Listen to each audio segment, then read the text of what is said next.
today's World Insight, BRICS leaders in a virtual summit forge pandemic cooperation and recovery, the top of the agenda. And BRICS nations not alone in fending off the worst of the pandemic, with the new development bank to the rescue. How's the lender to the developing world making a difference? Answers from the NDB Vice President. There has been also partnership between the five countries over the last number of years, collaborating, looking at ways of strengthening the public health systems.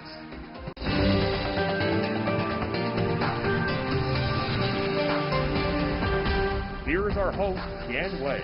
Hello and welcome to World Insight, coming to you live on CGTN from Beijing. I'm Tian Wei. A meeting of minds with the five countries, Brazil, Russia, India, China, and South Africa, better known as the BRICS. Though this year, no surprise, is being held virtually due to the pandemic. Russia is hosting the summit, which was supposed to take place in St. Petersburg in July. This year's theme, BRICS Partnership for Global Stability, Shared Security, and Innovative Growth. The summit is seen to help BRICS countries draw on each other's strengths and cooperate on curbing the pandemic and getting on the road of recovery and growth. Together, these five countries make up about 42% of the global population and over 20% of the global GDP.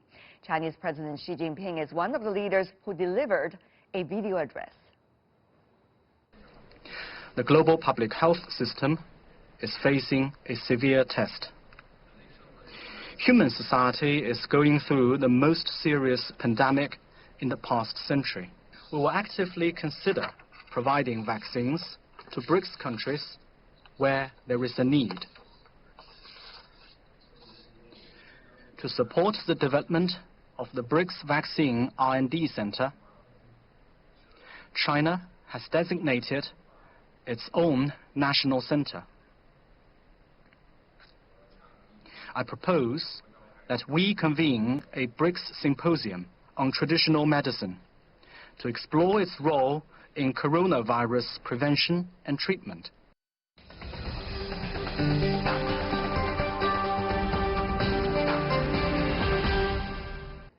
For more on the BRICS Summit, we are joined in Moscow by Sergei Sanakoyev, President of the Russian-Chinese Analytical Center, in Cape Town via Skype, Sanusha Naidu, Senior Research Associate with the Institute for Global Dialogue, and in our Beijing studio, Liu Baocheng, Dean from the Center for International Business Ethics from University of International Business and Economics.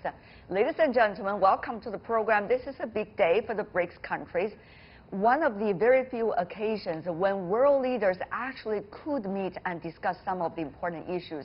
Mr. Sanakoyev, tell me more about this innovative center and initiative involving both vaccines and also prevention control regarding COVID-19. Okay, so the 12th BRICS Summit chaired by President Putin just recently ended, and now we can say that we are all witnessing very important events in geopolitics as we all observe the most important summits involving the leaders of our countries in a short period of time. I can remind you that just last week was the summit of Shanghai Cooperation Organization. Today was summit of BRICS countries. In 2 days would be the summit of APEC countries, and in a few also days would be G20. So certainly all the attention of the whole world is paid to these summits, and our leaders, mostly certainly the leader of China and Russia, is very attentively hearing. So what we can say, certainly the most important topic is unfortunately that it was expected that the most important topic is fight against new coronavirus disease and the pandemic, and I think all countries of BRICS showed how we should cooperate all together when we are against some challenge of virus and such kind of yes, indeed. I want to go to Ms. Naidu in South Africa. Also about the same question, what about that innovative ideas of cooperation regarding vaccines, regarding research or prevention and control, and also sharing of data and the latest practices? Ms. Naidu, COVID-19 is really the key word for this year. How will this swift shift of focus among the BRICS countries be able to bring all of these economies together once again? Good day, Ms. Wei, and to my colleagues both in the studio and in Moscow. I think it's a fundamental question that you have raised. I think what COVID-19 has done is that it has asked global leaders, and in particular, I think it has asked the world over, not just state leaders, but I think civil society, humanity in general, to consider the way in which we think about the global multilateral governance agenda. And I think what the BRICS has done is that this is not something that this kind of surprised the BRICS. I think the whole cooperation in science and technology, the cooperation in data sharing, knowledge sharing, has been in the making for the first decade of the BRICS. I mean, this is now, we entered the second decade from 2009 to 2019, and of course now we see what COVID has done. I think it will bring the BRICS together closer in terms of what kind of diplomacy they want to see. I think the President Xi Jinping has raised a fundamental question about looking at indigenous knowledge systems, looking at traditional medicine, but also I think the pandemic has raised the question of how we take global health security further and much more serious in terms of zoonotic diseases, in terms of early warning systems, but more importantly, I think in terms of a pandemic diplomacy around global governance, because this is not just about China or Africa, about those countries or other countries that are going to be affected. This is a global pandemic with a global phenomenon of impact. Absolutely, and it really needs to be paid attention to at various platforms, including this platform of the BRICS countries, the emerging economies. And now, Professor Liu, there were discussion earlier, about whether BRICS are still working as one body, whether there are enough consensus going on among the economies, but certainly with the economies have to handle the challenges of COVID-19 at various stages. China is no exception of that. How do you see this topic and this crucial issue will bring these emerging economies, 20% of the global population, together once again? Yeah, people normally say a common enemy unite. Now the COVID-19 is a common enemy to humanity, but now we do see a divided approach towards the treatment, and there has been finger pointing, etc. But I've not really seen the wrongful blame within the BRICS countries. So therefore we have a solid base to work together, and also the fact that China has been approved up to 7 billion from the new development bank or BRICS bank for the contingency to attack on the COVID-19 is really a fruition of the cooperation between the member countries supporting this new financial platform. And so far as I know, there has been collaboration in research and clinical studies among different members of the country. So President Xi has generously expressed to the world that any outcome, actually we are having outcomes from the successful development of vaccine can be shared around the world, but the members, as a public good, and they definitely, because the Chinese research is really, to a certain degree sponsored by the new BRICS Bank. So therefore, definitely there has been a priority for distribution and collaboration among these BRICS countries to address the vaccine issues. You think about it, Ms. Naidu, that all the members of the BRICS countries are actually members of the World Health Organization. And these economies are the largest numbers of population and also a huge percentage of the global GDP. So if these economies would be able to gather together and be able to deal with it in a scientific way in a sustainable way about a pandemic, not this one, not only this one, but also, to prevent further challenges. That would be really an impressive thing for the world to have a relief, isn't it, Ms. Naidu? Absolutely. I mean, in a perfect world, there should be no questions around vaccine nationalism, finger pointing, questions about who releases a vaccine first, who gets access to it, questions around value chains and distribution networks, and more importantly, TRIPS, which is really intellectual property rights and investment measures, which seems to become the kind of disparate nature of negotiations at the WTO. Right now at the WTO, I think South Africa and India have been very vocal about how important it is to have a universal access to a vaccine, because this vaccine knows, this infection knows no boundaries, it knows no race, it knows no color, it knows no class. The problem we're having here is that we are seeing a shift in terms of the center of power with regard to pharmaceutical production, the fact that there's been monopolistic power with regard to the global health security. And I like the point that was made earlier about the fact that this is about a global public good. This is the fact that if we don't address this in the context of how we roll out a global public good, because it is an international crisis, we are not going to have the kind of production in the economy that we need. I think for Africa, and I just want to make this point, in Africa, it is really about how do we enhance and support that kind of infrastructure around health security, human security, and more importantly, around the fact that it's not just about being a recipient of a vaccine or buying a vaccine, but rather how do we enhance continental value chains around supply networks, manufacture, production, and distribution at source. A lot of issues you touch on, Ms. Naidu. Professor Liu, I want to go to you also about that. We are seeing a world that is really evolving as we speak.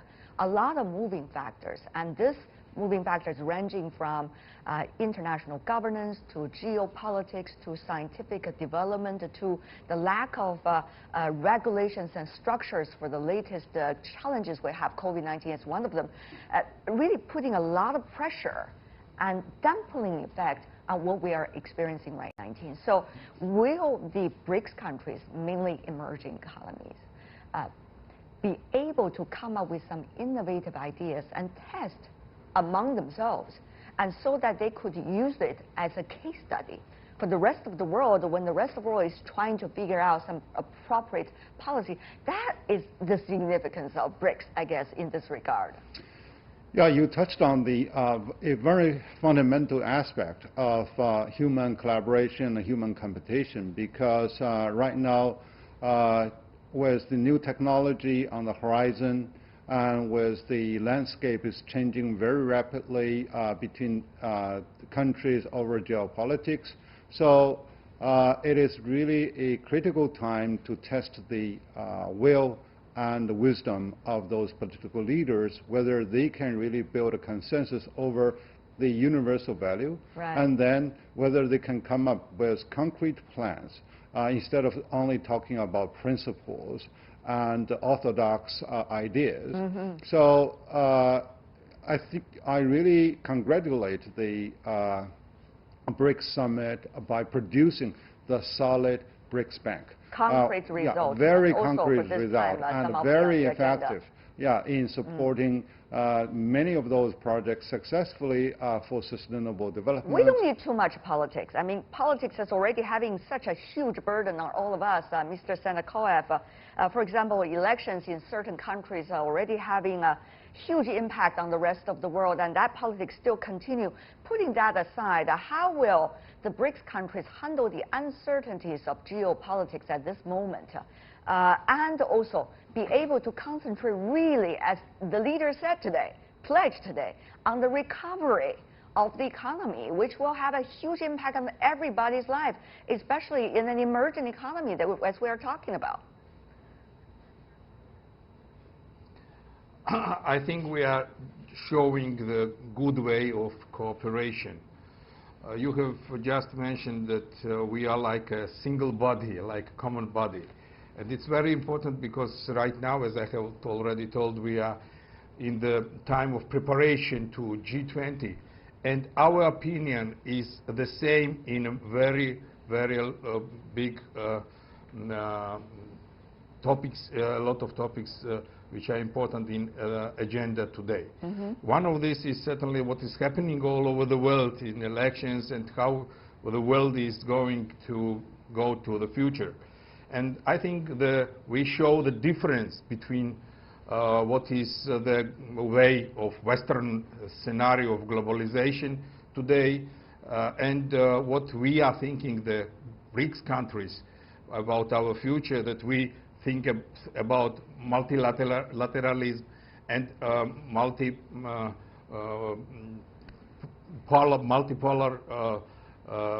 world order. Yeah. And this is the difference.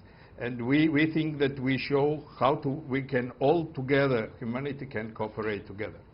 Ms. Naidu, you know, when we talk about multilateral world, that is not a guarantee, as the Secretary General of the United Nations recently said in the Bloomberg conference. It's not a guarantee for peace. Remember, even before the World War I, there were, multiple polars of powers in the world, but eventually it ended up into a world war, which devastating for all of our lives. But, how can we make sure it will be multilateral, but at the same, multipolar, but at the same time, economy will be able to come to consensus? In fact, the BRICS countries could be an interesting example of that and a showcase of it, as these economies have very different culture, very different, political background even, and also quite different road ahead, given their different agenda. But if they could be able to come up to consensus, like reflected in the New Development Bank, they could be quite an example for the rest of the world, particularly at this crucial moment.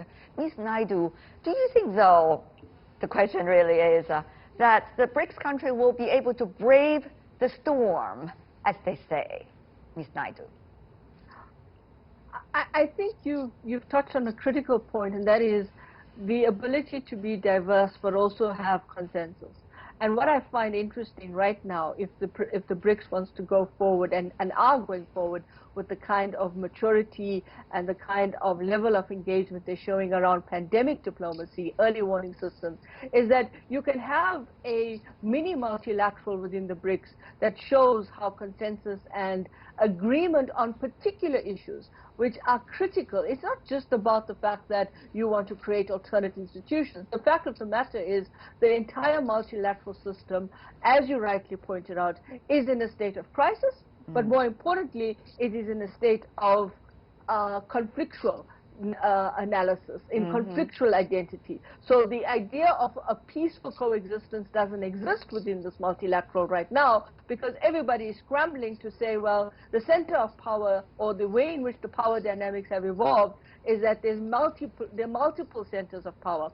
So the plurilateral nature of our international system means that organizations and groupings like BRICS or SCO or any other grouping that can come together, we have to start giving that traction. And I think the BRICS has an opportunity to do that with the way in which it has converged around this pandemic diplomacy, around the fact that the only way you can get out of this whole question of the COVID-19, and I'd like to say that we have to coexist with the COVID-19 pandemic for a long time. It's not just going to go away. And so that means the disparity or the diversity of economies of scale, culture, political dimensions, etc., means that every one of the BRICS has a common agenda, because there's no winners in this pandemic. There are losers if you don't start to rectify and repurpose the multilateral. Right. We talk about a lot of issues. So did the leaders of the BRICS economies today. But if you look at these issues, Professor Liu, there are several things that are important. One is the trends, right? You got sustainable development as one of the important trends, and digitization of various forms, one important trend. But on the other hand, you have a lot of issues lined up. COVID is only one of it. Wealth gap, which our guests already touched on, both geopolitical and economic trade, a lack of governance is also another one. And we also see different kinds of demographic change as well among the BRICS countries.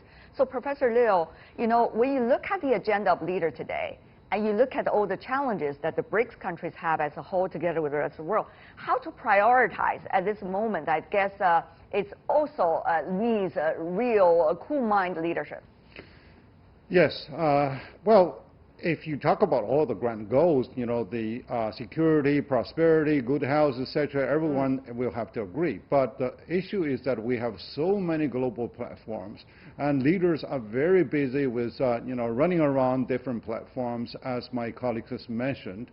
But we do need a concrete deliverable through how to utilizing those, platforms. And what you mentioned is very important, is that where is the priority? You need really to cascade and make a roadmap and to create a starting point. So as we say that a BRICS Bank is a starting point, and to start with projects which can really serve people's public good, that is perfectly okay. Now, yes, the most urgent issue is to address the COVID-19, but the people still need to live and survive on a daily basis. That's right. So therefore, economic recovery is something that we need to move forward through effective collaboration. And for that, between these members, trade and to reduce unnecessary regulatory barrier is the key. Instead, in addition to continuously reduce the tariff that is blocking the trade and adding further cost to businesses. And if you think about it, if the BRICS countries are not moving ahead, the other countries, the other platforms are going to do the job. If you look at RCEP, which is one of the most impressive free trade, the multilateral platforms just being established by Southeast Asian countries, ASEAN, 10 of them, and then 3 of the northeastern economies, China, Japan, South Korea, together with the Oceanians, New Zealand and Australia. They are already stepping ahead and say, this is what we want, and let's just put it out there. What about you guys? So what will be the BRICS doing? That will be an interesting next step to watch, particularly at a time when COVID-19 is still challenging the economy. So if I could invite every one of you, we use 1 minute to help us to understand how is your economy trying to cope, and what do you think is the initiative that can be moving all of us forward? What would you say? 1 minute for every one of you. And Ms. Naidu, would you like to start from South Africa?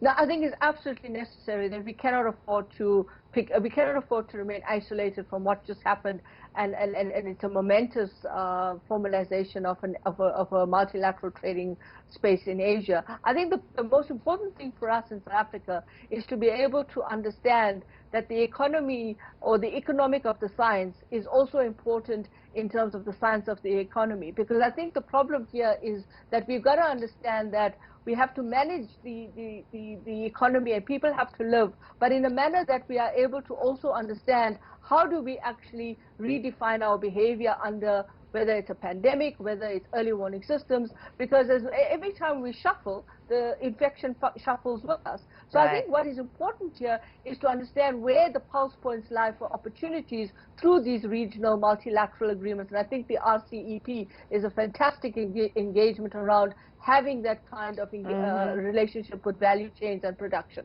Right. Mr. Sendakoev, what is your idea? How is Russia coming up with your own way of recovering from the current difficulty, particularly economy? 1 minute if you can, sir. When mankind has too many challenges, too many problems, as we have just discussed, I think we should think about the most important. And in my opinion, the most important BRICS in this world is one BRIC is the world heritage of the great victory in Second World War. And second BRIC in this world is President Xi's theory of shared future of mankind.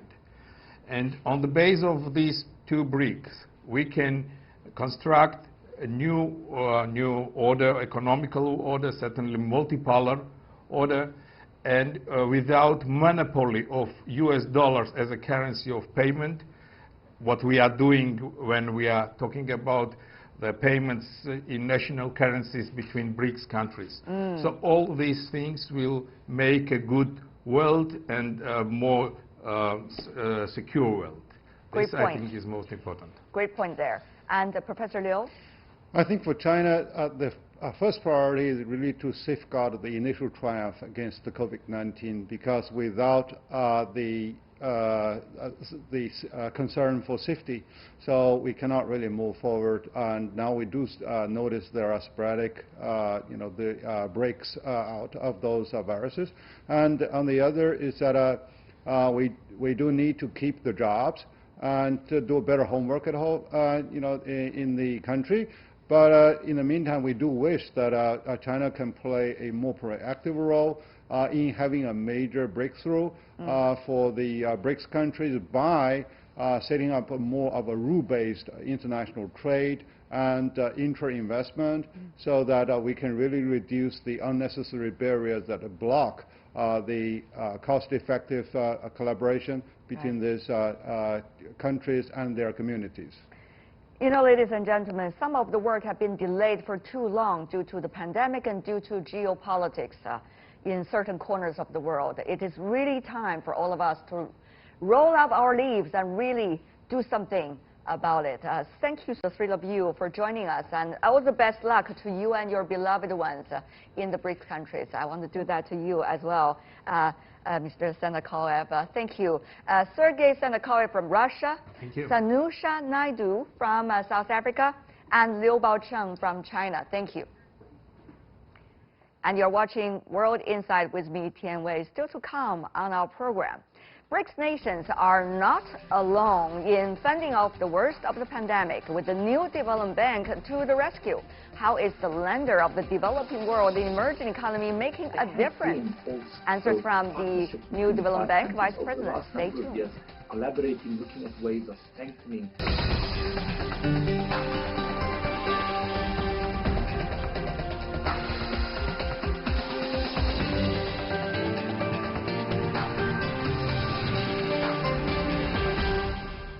Welcome back. You're watching World Insight with me, Tian Wei. The program is coming to you live from Beijing. BRICS countries are some of the worst affected by the COVID-19 pandemic. The bloc set up the New Development Bank, or NDB, as they say, in 2015 to finance infrastructure projects in the developing world. The Shanghai headquartered bank has pulled its own weight in the battle against the pandemic and help ease its economic crunch. The bank announced $10 billion in emergency aid, which allows speedy COVID-19 related loans. Besides loans, how can international lenders such as the NDB, New Development Bank, help deal with pandemics? How can they lead through a global crisis to play their role? And on that, I talked to Leslie Masdorf, the Vice President of the New Development Bank. In Shenzhen, I'm joined by Leslie Masdorf, Vice President of New Development Bank. Leslie, I know it's a busy day for you. Thank you for joining us. Thank you very much for having me. Now, the BRICS meeting, despite COVID-19 and the pandemic, did take place. What do you make of the significance of this year's meeting? I think, as you know, BRICS was actually born during the global financial crisis. In fact, the first major summit took place in 2009 in Russia.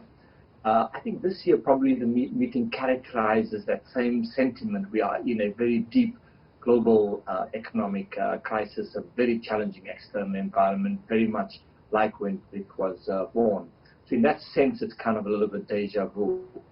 More important thing to highlight, though, about this year, Tianwei, is that it's an expression of how BRICS has evolved and matured. As you know, the meetings of the heads of state is really just a culmination of a whole series of engagements between the five countries. Over the last number of years, you have seen a deepening of the collaboration and the partnership between the five countries in a whole range of areas, in terms of the economy, in terms of finance, security. There's partnerships on health. There's the BRICS parliamentary, the legislatures of the five countries get together. So there's been a whole flurry and momentum of activities between the five countries. As you may know, Mr. Masdorp, earlier there were already some years of communication and discussion about public health issues.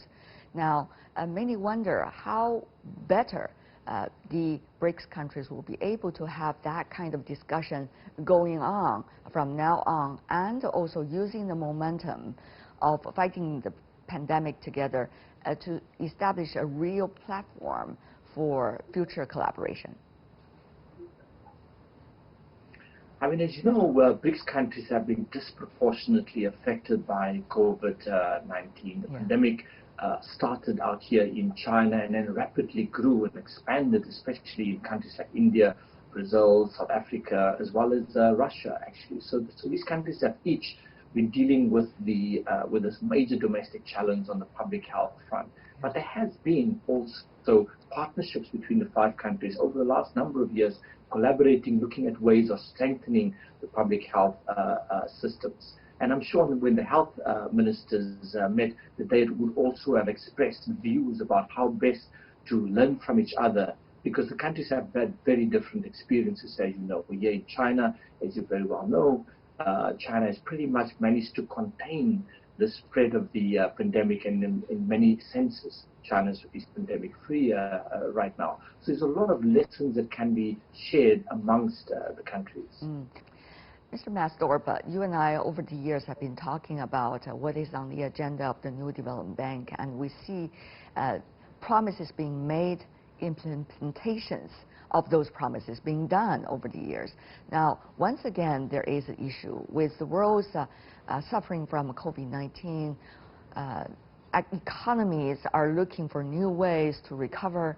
How do you see development banks and institutions like yours will be able to play its role, particularly with the membership that you have right now, who are all emerging economies, who are all somewhat hit heavily, either at the very beginning stage or later, even today, by COVID-19, and who are all struggling at a time when there are enormous amounts of debates about multilateralism or unilateralism, protectionism or cooperation. So how do you see this potential?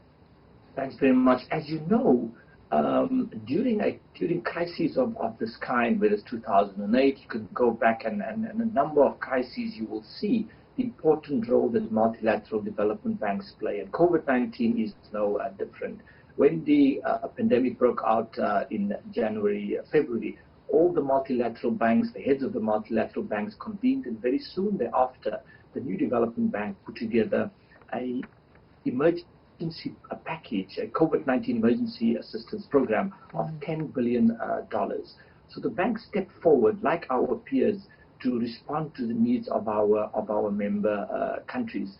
Multilateral banks also, as you know, play a very critical counter-cyclical role, meaning that when you are in crisis, that's when our role becomes even more important. And in this crisis, we have demonstrated that again. So in March, April, for example, we approved our first COVID-19 response loan to China for 7 billion RMB. We then followed it up with a loan to South Africa of $1 billion also to India. And we're now in the process also of doing a second phase of these loans, looking more at economic recovery.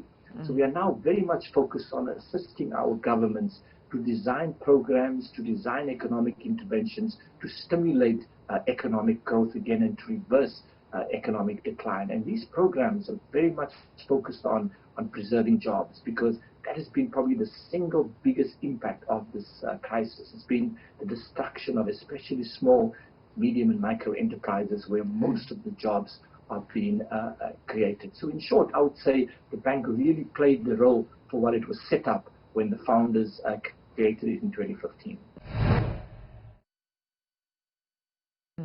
As you may know, Mr. Masdorp, all over the world there has been enormous amount of debate about, how to narrow the wealth gap and how to narrow the gap of opportunities, how to make sure there's still going to be a free flow of talents, of opportunities. So in the emerging economies, those topics are not smaller than the other countries. So how do you see national governments of your members trying to come up with their own plan, and how will the new development bank, which is a development financial institution, be able to provide the support in that regard, infrastructure of various kinds? I would say there are a number of commonalities in the way that the 5 BRICS countries have responded to this crisis. Firstly, at the level of sort of broad economic policy design, if I look and read at the statements of the ministers of finance or even the heads of state of the 5 countries over the last number of months, you would see similarities. For example, here in China, when the first discussions started happening about the new 14th five-year plan, right. A major emphasis on there is around the inclusiveness of economic growth. Major focus is around sustainability and making sure that we are greening our economy. So major focus is about ensuring that we can reduce the levels of social inequality in our countries. Mm-hmm. And in each of our member countries, you find similarities in that regard, that the gap between rich and poor is something that our economic policies to date have not been sufficiently been addressed. So I think we're going to see the emergence of an economic paradigm that is much more focused on inclusive growth, much more focused on green growth as part of this endeavor of what's called we need to build back better. We cannot just post-COVID, once we have conquered this pandemic, return to the economic models that we've had before. And that's, I guess, one of the positive consequences of this crisis. Mr. Mastorp, as someone who's been working for the New Development Bank for years, tell me about what is your judgment. The most important difficulties facing the members of the BRICS countries, are they about whether they among themselves will be able to come to consensus about the level of multilateralism and the types of multilateralism they want to stick to, given the different politics in different countries? Or, as a whole, how would they be able to provide the world with a solution coming from economies together, emerging economies together? What do you think is the biggest challenge at this moment?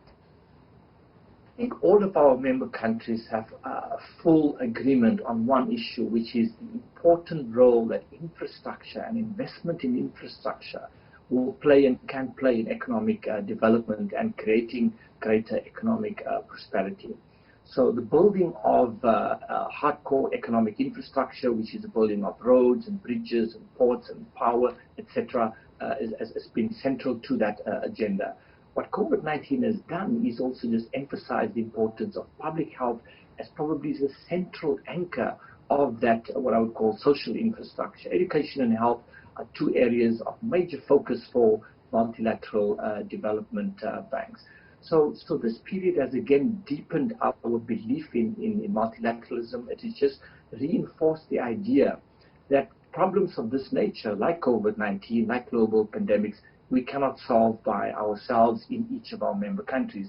It can only be solved collectively. So this idea that we can only resolve problems that are cross-national in character if we work together, if we deepen collaboration, that is something that has been embedded during this period. So I think we would probably emerge out of this crisis with a much stronger, deeper consensus about the importance of multilateralism. As you know, in 2008, the world also faced a major crisis 12 years ago, and we were only able to emerge out of that crisis because of the very strong and powerful role that the G20 played then. Similarly, today, multilateral institutions have to play that role to ensure that we coordinate efforts, that we share ideas. For example, when the vaccine is finally distributed, we need to make sure that this is not just the preserve of those who have the means, and that there is equal, affordable access to the vaccine from especially poor developing countries. Leslie Mastorp, the Vice President of the New Development Bank, that's a multilateral financial institution established by the members of the BRICS countries. Really appreciate it. Thank you, sir. Thank you. And that's all the time we have for today. If you'd like to see more, you can certainly search World Insight, the title of the program, or check out our YouTube channel. Follow us on Twitter and Facebook. I'm Tian Wei. On behalf of the team, thanks for watching and bye for now.